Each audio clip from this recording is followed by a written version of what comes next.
Welcome back, ladies and gentlemen, to GameStar TV for the official Blizzard ANZ HGC qualifiers for the ANZ region. My name is Kit Fox. If you have just joined us, my God, have we got a story for you. The unthinkable has happened. Nomia have dropped a game to Morton's list, and it is now one apiece in this best of three. This is why we love playoffs, ladies and gentlemen. This is why we love best of threes. But right now, I'm going to pass you back to Skimmy and Vandy for a little bit of history with these two teams. Well, story time, ANZ folk. This is pretty significant for the sole reason that this is the second time in their entire duration as a squad, really, that Morton's list have been able to take a game off Nomia, but the third time this year that Nomia have actually dropped the game in competitive at all. So this is huge. Nomia, as we mentioned, the undisputed kings of ANZ, the 5-time champions. So can we see the fairy tale dream? Are we going to find Cinderella's shoe, Vandy? Oh, I sure hope so. It's been a really exciting night. First, we saw some sort of cheesy strategy coming out of Morton's list. They immediately recovered, played something that they were much more comfortable with, something that they could execute quite well. And it ended up in a win for them. So they're doing the right thing. Now, this is a bit of a blast to the past as a result of the way the format is set up. Loser then gets the choice of map or hero pick. Nomia have actually opted to go for 2-meter Spider Queen, which is a map that we know they love to play on. They love the rotations. They love the quick bouncing between lanes. Two different styles are going to clash head-to-head right now because we know Morton's list love to play the aggression. We know they love to bring the sort of combination between the likes of Nazebo and Malfurion. But on the wave clear front, that's really where Nomia excel. They want the goal down. They want the pressure.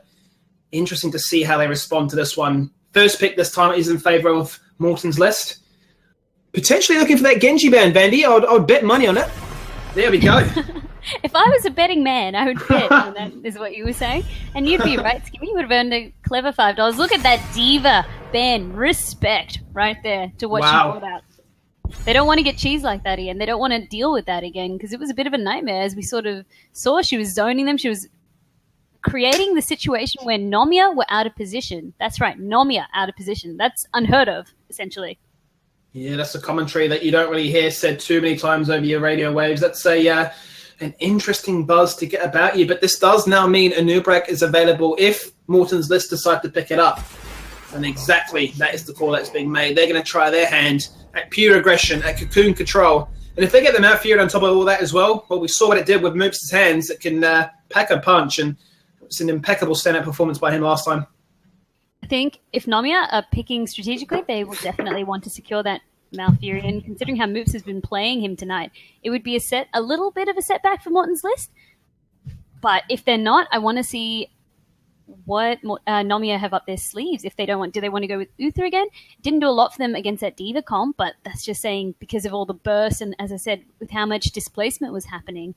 Cocoon as well, Skimmy, was not getting a lot of value for Nomia previous games as well. Yes, they were cocooning Malfurion, but what happened after that? There was not much follow-up. Instantly, Morton's list were busting out whoever was cocooned, and life went on.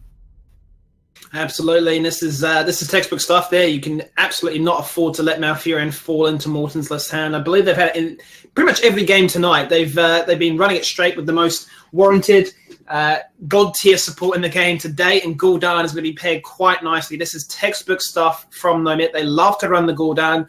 John, once again, so proficient on this hero.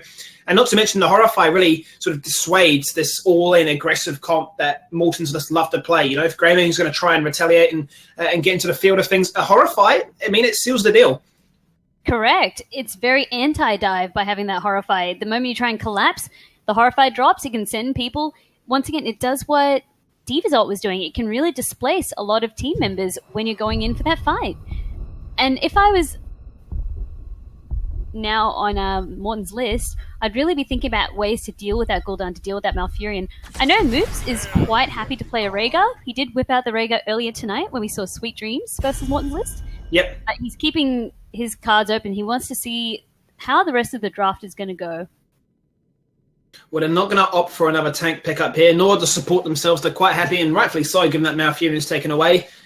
But it means he's feeling quite comfortable here with the sort of remaining supports left on the roster. So Tychus and Nazebo, once again, sticking with that Nazebo, having so much success with it. Why not? Another great map for him, generally speaking, too. The Spider Queen does go quite late as well, so he can find some late-game scaling power. But Tychus making such a big impact in all of these different games here with the Odin.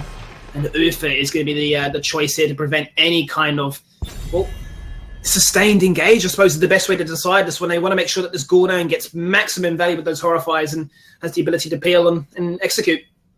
And once again, it's helping prolong the dive against the Gul'dan. Yes, the Horrifier goes out, but the Divine Shield could then help whoever was getting caught out by Gul'dan mitigate a lot of that damage. The Uther is quite smart because they've got the Malfurion. They're happy enough with that.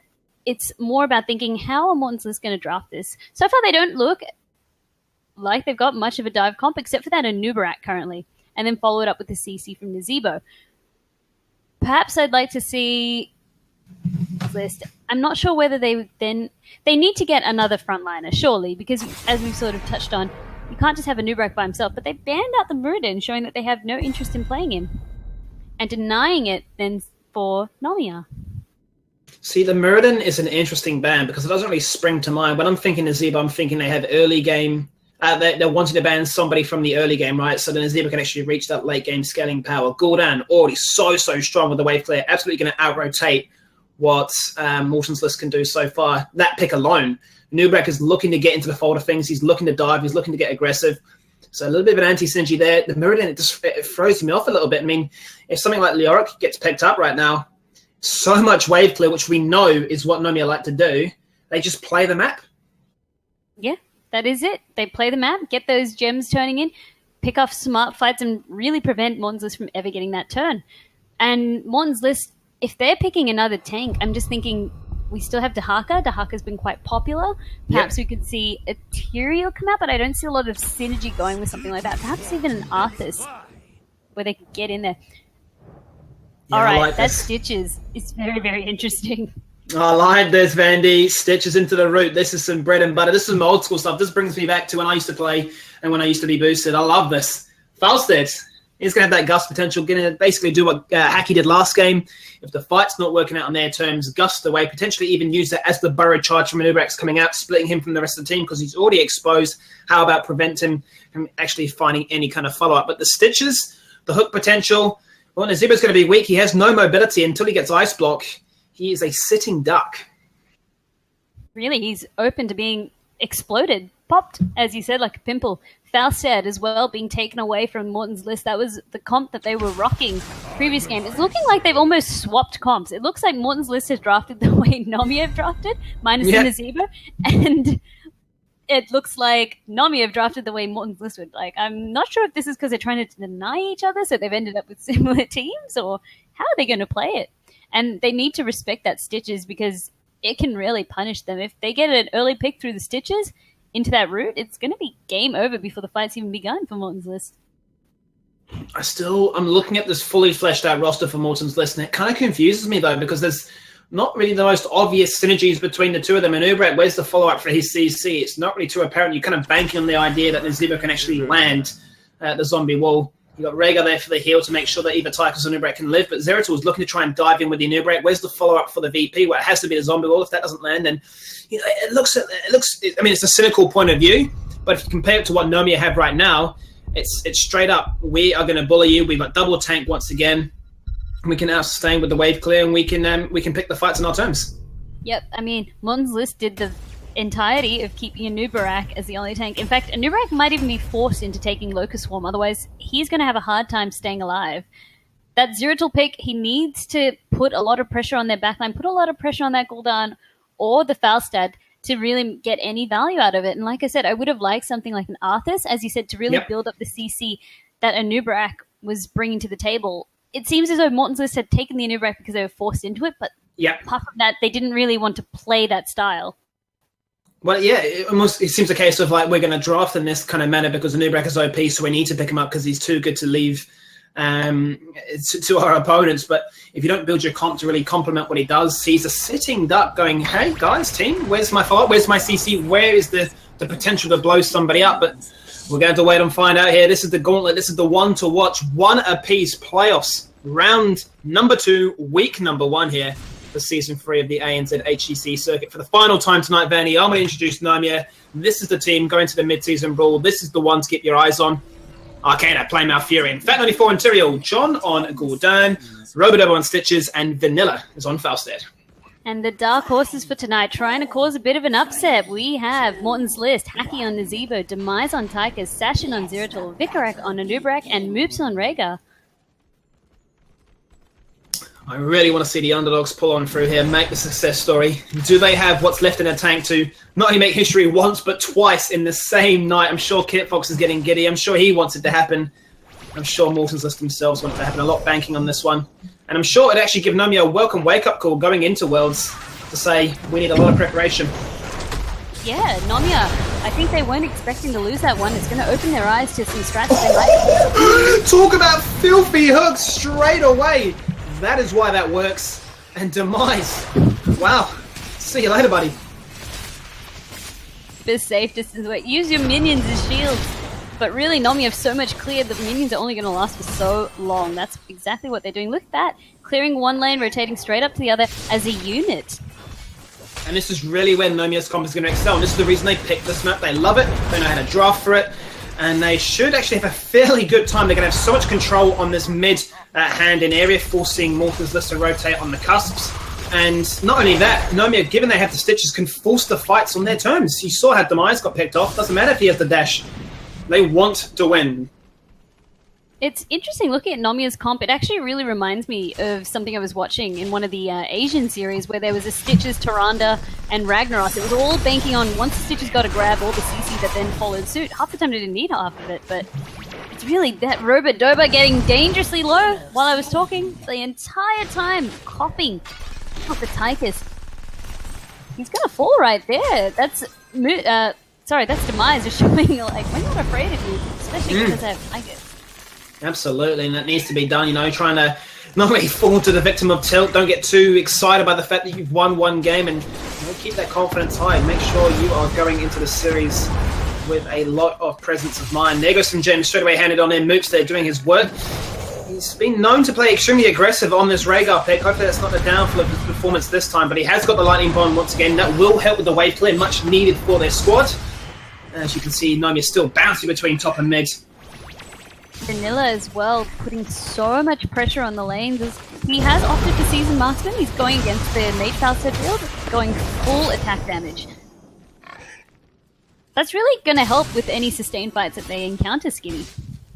What I mean, given it's such a small map, you can definitely bounce between those lanes and achieve those stacks in a matter of moments. So expect to see around the 7 to 8 minute mark and really reach that power spike. But Hacky caught between a rock and a hard place. He's going to take poison damage, meeting his maker. But Gordon gets basically put into the grave as well, put back into the dirt. It was a level swap. 5-5, but dearie me, it was a swap of damage, a swap of assassins.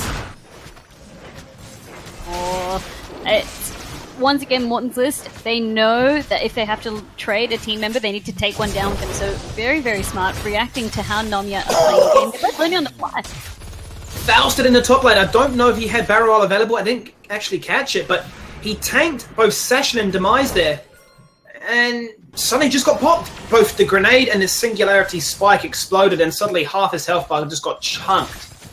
I'd say that was a calculated exploding with that amount being flung at him. That's gotta hurt. That's gonna leave a mark.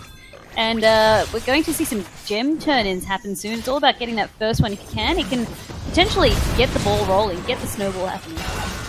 You can see two different strategies have been deployed here. Looks like Morton's List is going to completely collapse on him, but a beautiful route does actually secure two members back away. Vikarak doing his best to try and get the CC ball rolling. Rob is the one that's being focused onto a beautiful zombie wall onto Rob, and he does get taken out, dropping a lot of gems in the process, but Nomia are in their position to respond. They can pick them up. They're not going to lose these ones. Fat94 does join the fight a little bit late.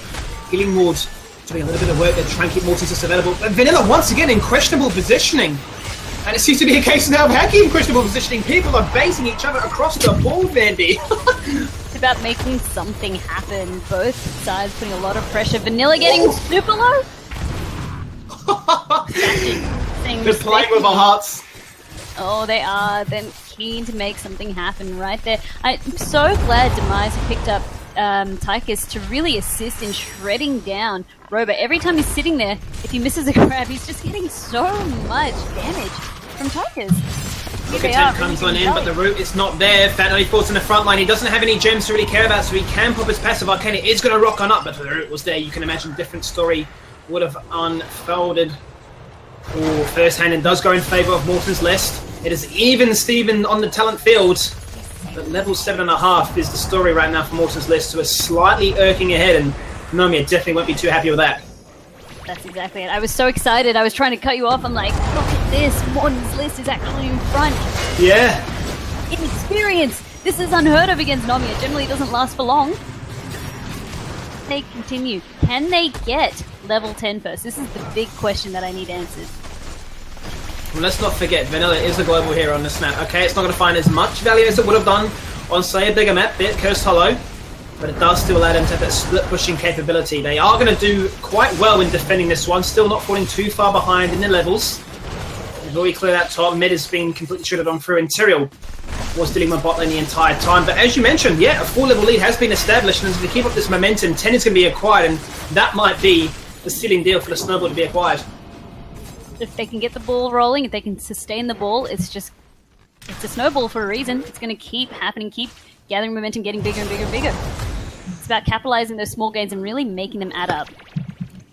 Well, Nomia do have enough gems in the pockets to get their own web weavers into the center, and that seems to be the case right now. They need that XP power spike. They need that huge boost at their disposal, because level 10 is half a level lead away, and you can't underestimate the fact that when these web weavers do spawn, you get a huge boost of XP come at you, not only through the minions, but through the towers that destroyed. And this should time quite nicely for them actually being able to reach level 10 before Morton's list can find any kind of huge advantage. That was really nice of Morton's list as well to take the Bruiser camp that, once again, is giving them a little bit more experience before the turn and before the web weaver summon, also giving them some lane pressure. And look at this, Ashen getting bullied by Vanilla.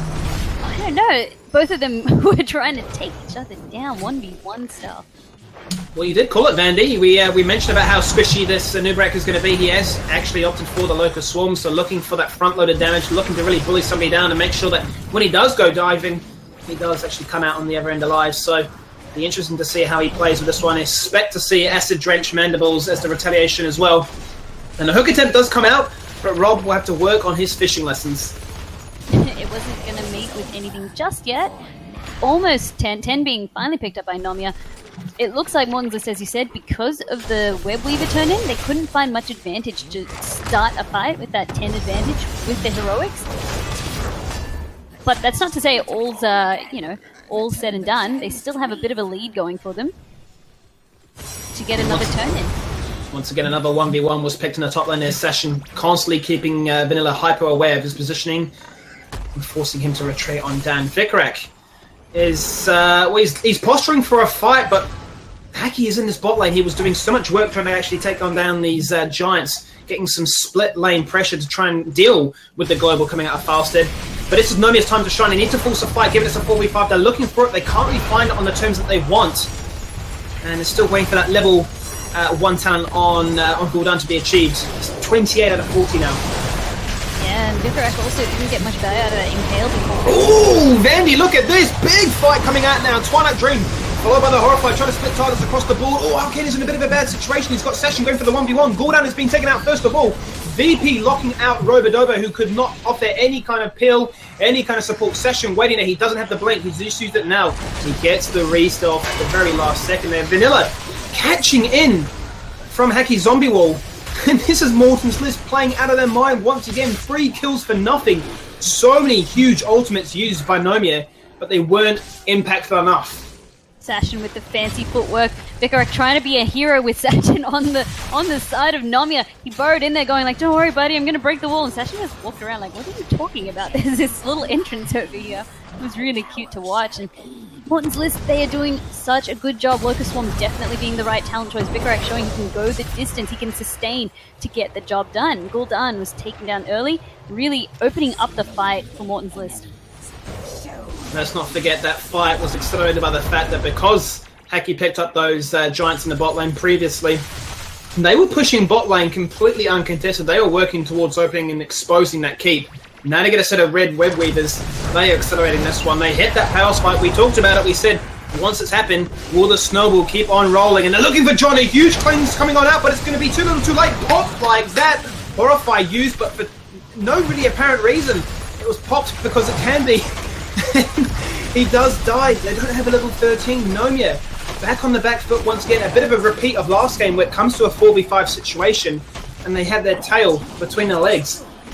Nomia are feeling a lot of pain right now, Skimmy. I haven't really seen them in a situation as dire as this. With a healthy Webweaver still up top and they're pressuring down the middle lane, they're getting a lot of fortifications down. That's really all the outers done. They're working their way on the inners now. Feeling threatened. Look at this Odin going as well by Demise. Really zoning, getting some damage, even through the wall. Yeah, pushing on through, getting as many towers as they can, keeping that XP in their favour. They did work in the top lane. Systematically going on through. No faults remaining for Nomia. And every fault remaining for Morton's list. It really does paint the picture of how this game is playing in their favour right now. Level 14 to 12. Structurally, kill-wise, Morton's list, this is their game to throw. They are on the cusp of causing the biggest upset in ANZ history this year. Are you seeing as well how Morton's list are actually getting Nomia to pop their heroic abilities quite early? We saw the Horrify being used in self-defense because he had to. Gul'dan had no other choice in terms of trying to live. He had to pop it. Once again, the Mighty Gust going on there because Vanilla was taking so much damage. Really, Nomia are not getting enough use out of their heroic. They're just being bullied by Morton's list. Well, if we run it back slightly on the clip to how John got caught out of position, the burrow charge came out. He sidestepped it back in towards their team. The cleanse attempt came out from Arcana, assuming he was going to get knocked up by the burrow charge, and that would have actually negated the impale coming on through as well. But as a result of that sidestepping, the zombie wall could be positioned quite nicely. He got taken out for free. And it's just a beautiful execution, a bit of a misplay, which is not really apparent on the side of Nomia. Usually those are the guys that have each other's back without the comms even necessary. They've got that telepathic link, if you will. And this is the strength of their lead right now, Vandy. Boss has been picked up from Morton's list. There was no threat. I'm actually seeing Nomia. This is Nomia playing the way of the other teams that they verse are. Nomia struggling to clear their lanes out. They're struggling to get an objective. They're struggling to fight, essentially. Because every turn that they take, it's already been taken. Every move that they're making, it's something that they can't do with safety. What's forcing Nomia to defeat this boss in the top lane, who's going to do a sizable amount of work towards this keep, surely going to bring that to about 3/4 of its total health. But the rest of Morton's list are pushing on through with the bot lane. They've got Giants here, quite healthy. Healing Ward is going to do work to actually keep them topped up slightly, but it's going to be completely negated by John here. Only going to be used to try and force the objective. Hook attempt does come out, but the root was there. Don't find the target. They really need that. This is kind of the small weakness of the Stitcher's comp. You need to make those hooks really matter. At least until level 16, when the slam can actually slow the targets down. They are playing in a desperate situation right now. 16 to 14. And this is Nomia playing on the defensive. They are. I really do like that Fat 94 managed to sneak out to get the turn in. This is giving them a little bit of a break. It's pushing out the lanes for them, giving them some breathing room and really stalling what Morton's were trying to do, which was banging on their doorstep, essentially. So props to him for doing it, but I don't know. They still need to make up a huge... It's almost going to be 3 levels behind. I think this is the most I've ever seen Nomia be behind in terms of levels. Hook attempt comes out. The root is there. Can they get it? VP coming out to 2 targets. There goes the burrow charge, ready to rock and roll. Oh, wow. The zombie wall on top of all things, locking in 2 crucial targets. Sanctification is beautiful, making sure those players don't get absolutely shredded on down. But so many ultimates were used, Vandy. So little action eventuated, and no kills. Really, but the ones that we need to keep an eye on, so we still have Horrify and Mighty Gust on the side of Nomia, as well as Locust Swarm and Ancestral Healing on the side of Morton's list. The rest are, yes, on cooldown, but both teams paying a lot of respect. Even at this point, Morton's list aren't getting overconfident. They knew exactly what they need to do. They need to back out, regain, and they have time. Really, they do. They can control the pace of the match. That's what you get for being that far ahead in levels. That's what you get for getting such a substantial advantage.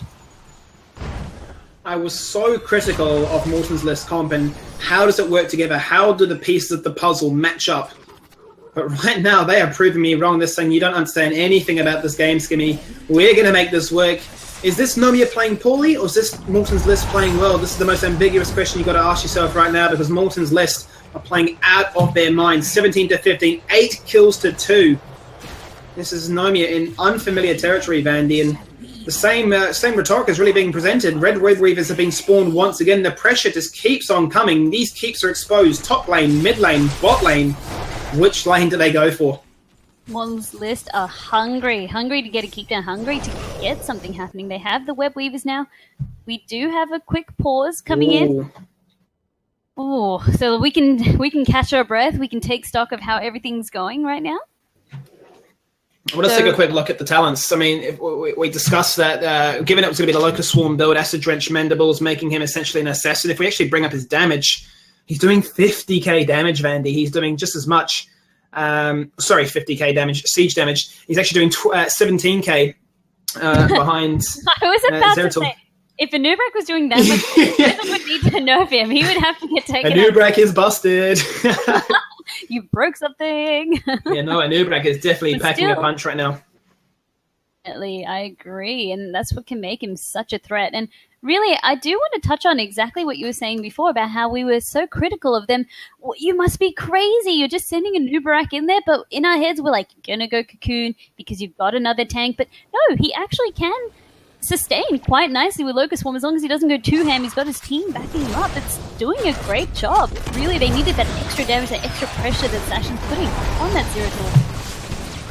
Well, the target is being locked on in, and this is it. The keep in the top lane is where they've got their focus. Odin is going to ensure that not only do they have the ability to take it on down, but they have the zoning potential to prevent any kind of Nomia engage. Keep is gone. Morton's List looking for that victory condition. They're going to rotate on through to mid lane now, where that Web Weaver is just about to despawn, just about to finish. VP going out into John. No Horrify. No chance to disrupt this one. Shalu is going to lock into the front here, but it's going to be Robodobe that gets taken out by that zombie wall. Gust peels him out.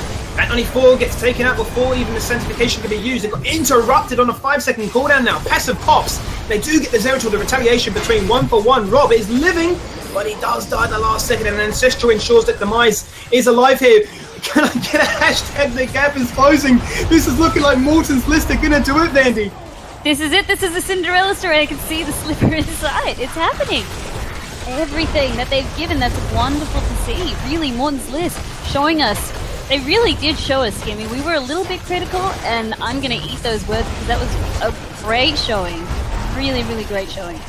Beautiful stuff here, really is. Morton's List doing the unthinkable, giving the best present in some regards to Nomia, saying have fun overseas. Let's just remind you of what we can do in ANZ, and that's Morton's List going 2-1 after starting it off 1-0 down. Morton's List making history. Season 3 is what it took. And there we go. Was that perhaps Morton's List? I'm thinking back now to that first one. Perhaps was that almost them baiting Nomia into a false sense of security and then being like, actually, we're just kidding. This is a best of 3. This is the actual comp we were going to play. I'm not sure. The mind games are real. But really, if I just touch on summarizing that last fight, Sashin with the Void Prism to open up, getting that cooldown out of the fight. Yeah. They didn't kill anyone to begin with, but they got the damage done. As soon as Fat94 tried to get in there to try and harass his Tyrael, they blew him up. And a lot of that happened with that level difference as well. It was 3 levels at that time. Morton's List were 19, and Nomia just acquired 16. You could really see the micro sort of advantages that you get for being that many levels up, really helping Morton's List there, as well as the pressure from the Red Web Weaver sealing the deal. And to add to that point a little bit further, the fact that Fat94 sanctification got interrupted, that was a big turning point for them. A lot of members were clumped up on him. If he had lived a little bit longer, the sort of sustained damage that came from Nomia's squad could have been enough to mount a bit of a comeback. But credit to Morton's List. They played out of their mind. Absolutely incredible performance. And we can't forget, we've got to talk about an MVP. I mean, I'm looking at Demise. He smashed on through the Odin, but obviously so many commendations that had to be passed across the board here.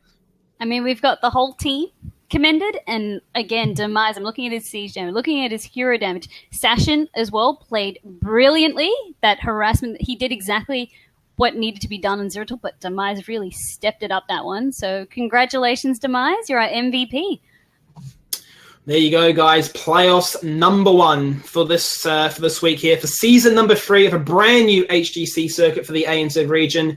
Who would have given us this picture if we started off today like this? This is an absolute insane result. 2-1 on the day to Morton's list as Nomia do depart us. They won't be here for the next few weeks as they do play at DreamHack for the mid-season brawl. But beautiful performance from Morton's list, and we look forward to seeing what they can do in the coming weeks.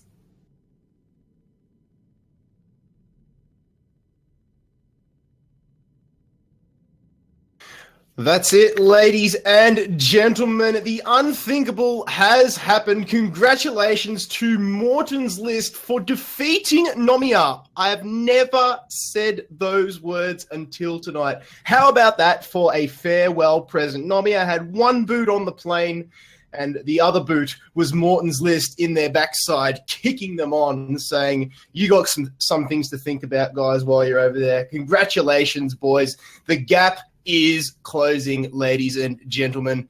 Congratulations to all the teams who made it to tonight's playoffs. Congratulations to the top 4, Nomia, Morton's list. Well, actually, Nomia won't be there next week, so there'll be an extra spot up for grabs. Morton's list, no worries, and Trump Sports actually not having to play on Tuesdays. So congratulations to those guys.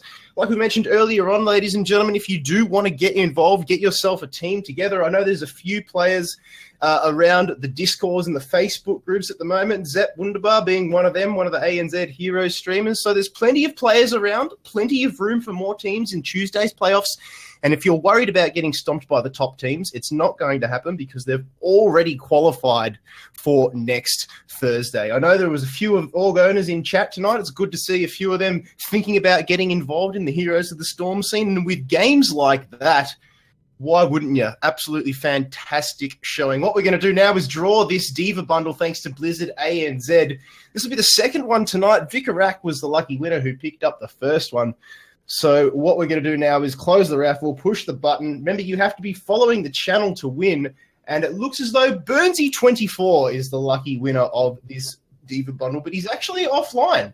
I'm just getting the whispers now. So we're actually going to have to redraw that one. Unfortunately, Burnsy not around. So we are going to redraw this one. So Sashin, there we go. Sashin picking himself up. Was that a win? No, I was going to say, yeah, picks himself up the win and the skin. Your night really doesn't get much better than that. So congratulations, Sashin. Congratulations, Morton List. Best of luck, Nomia, over at DreamHack in Sweden.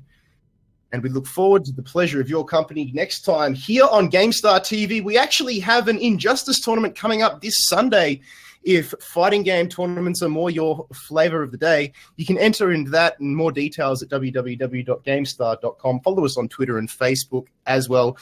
If you're not, we'll see you here next Tuesday for week 2 of the qualifiers for the Heroes of the Storm Season 3 for the HGC. We look forward to the pleasure of your company next time.